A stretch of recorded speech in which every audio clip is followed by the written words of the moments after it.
Today we're going to talk about the Atlanta public school cheating scandal. This was one of the biggest cheating scandals in public schools ever and relates to leadership and administrative decision making and ethics and ties into a whole bunch of themes for this course. So, to provide a little background on the Atlanta cheating scandal, uh, principals and teachers in the Atlanta Public School Districts were accused of cheating on state administered standardized tests in 2009, and they were actually uh, cheating at other times, but this is when they were accused of cheating. Um, the uh, the Atlanta Public Schools are very big. So 178 educators were implicated across 44 schools. 35 educators were indicted. All but 12 took plea deals. And ultimately, 11 of the 12 educators were convicted for racketeering charges, which is unusual because racketeering charges are usually thought of as something brought up against organized crime organizations. So racketeering is it's organized crime in which the perpetrators set up an illegal coordinated scheme for profit, or in this case for their advantage. And what we're going to talk about today is, how did what were the elements that gave these public school educators and the public administrators in charge of the schools, uh, what motivated them to cheat on standardized tests, and what were the consequences of that? So how did this happen? Well, this is an era following No Child Left Behind. So the No Child Left Behind Act of 2001 supported standards-based education reforms, setting high standards and measurable goals for improving education. So if you're familiar with this era, this is where we see a lot of growth in standardized testing. That every state was required to have a graduation test, a high school graduation test, and then there were at lower levels, standardized tests throughout the years. And although standardized testing existed before this, you really see a focus on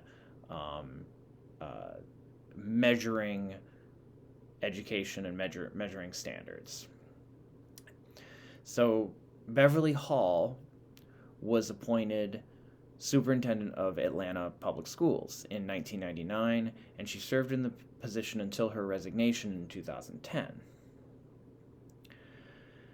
Hall had the goal of accelerating student achievement by using nationally proven reform models. So the intent here is overall good, trying to use reform models to improve the Atlanta public schools. No issues here yet.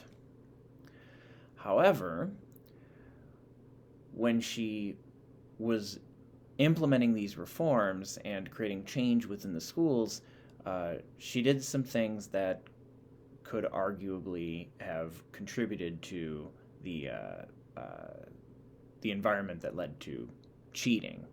So Dr. Beverly Hall, pictured on the last slide, set strict targets and created a culture with the motto, no exceptions, no excuses. So there were very strict targets that each school had to hit when it came to testing. And with the motto, no exceptions, no excuses, this doesn't leave a whole lot of room for a more nuanced discussion of student learning. Dr. Hall's contract included a 30% salary bonus for meeting performance objectives, so there was a huge financial incentive for her if the school system met performance objectives. That being said, she's the superintendent. She's not day-to-day in all of the public schools administering standardized testing and teaching the students. So that's a big salary bonus. There were also salary bonuses for some principals too, at lower level. They weren't as big, but there were salary bonuses for meeting education standards. Dobbs Elementary, which ends up the focal point of the trial and the case against the Atlanta Public Schools. Dobbs Elementary is in a poor area of Atlanta, was classified as a failing school in 2000, but by the next year, nearly all students passed the state achievement tests. An incredible turnaround that started to raise some eyebrows. So because of this incredible turnaround, the journalists at the Atlanta Journal-Constitution began to kind of investigate the test results and ask questions about how does the school system turn things around so quickly. So once they dig into this story a little bit, they start to see that something isn't quite adding up. They start asking questions about the actual test results, and they start questioning those. And the schools didn't investigate any further, but now it's on the radar of people in Atlanta. So the Georgia Board of Educators ordered various schools across the state to arrange for an independent investigation of tests.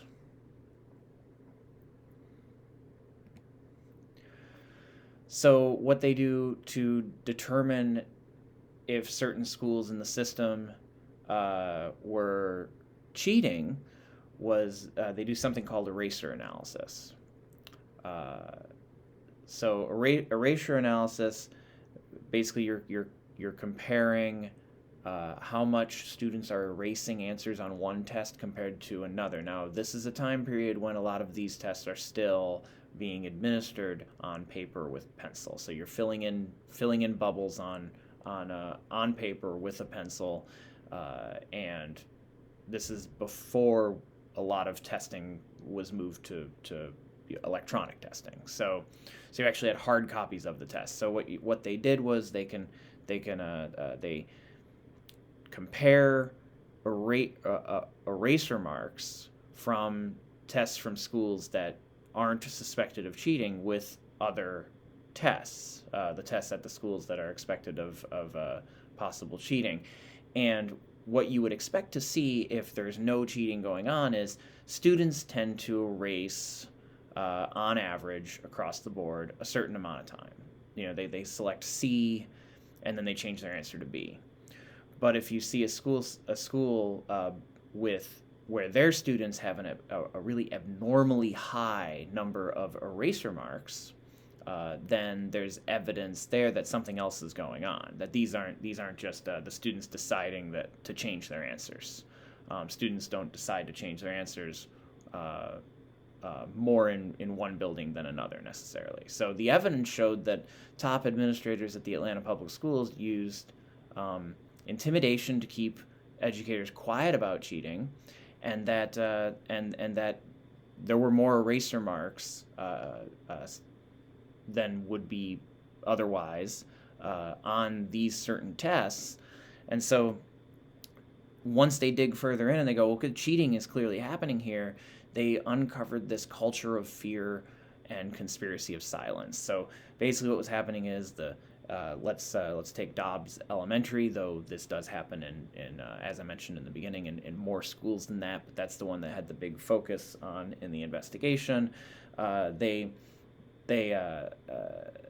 administer the test, and then principals and teachers were taking the exams after the students have taken them, opening them up, checking answers, and then changing wrong answers to right answers and putting them back. That's why there's more eraser marks on those tests than you would otherwise have if a normal student was just taking it and changing their mind.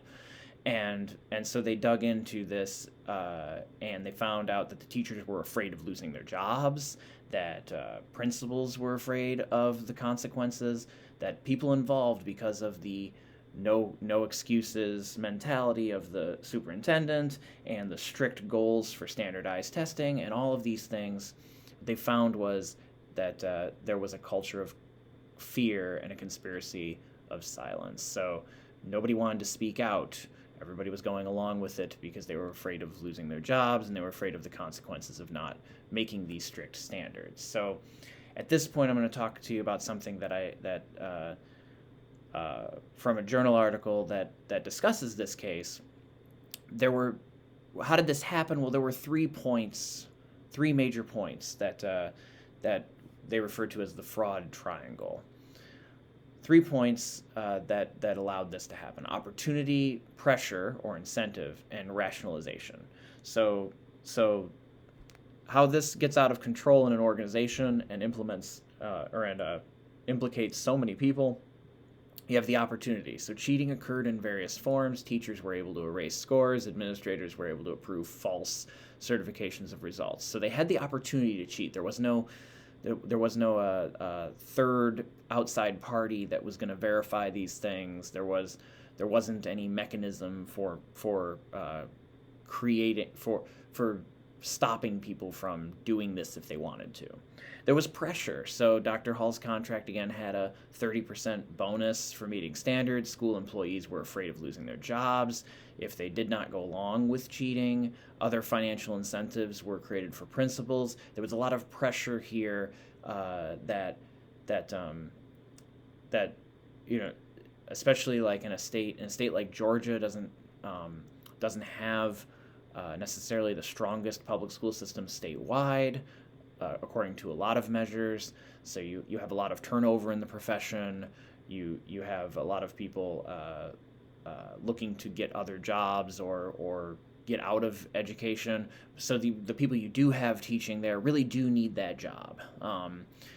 And they have kids of their own and things like that. So you have this pressure from the organization built around these strict standards and these and then the incentives, the bonus incentives for administrators. Then you have rationalization. So the third point is that many of these employees were single parents, needed the salaries, rationalized claims. One teacher was quoted as saying, "My students are too dumb to learn." So they rationalized cheating by saying, well, we have to do this because the students aren't capable and we're not allowed to not meet the standard. There's no room for allowing improvement and coming short. Our jobs are on the line and we have no choice. I'm not saying any of this is right, but this is the environment that is created that needs to be thought about when we think about performance measures, performance management, ethical decision making, and a whole bunch of things that this course covers.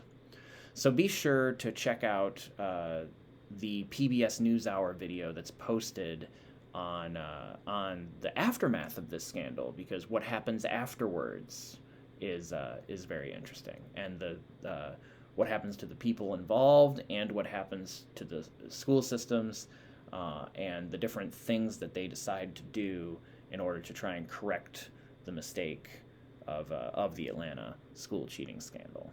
So, thank you.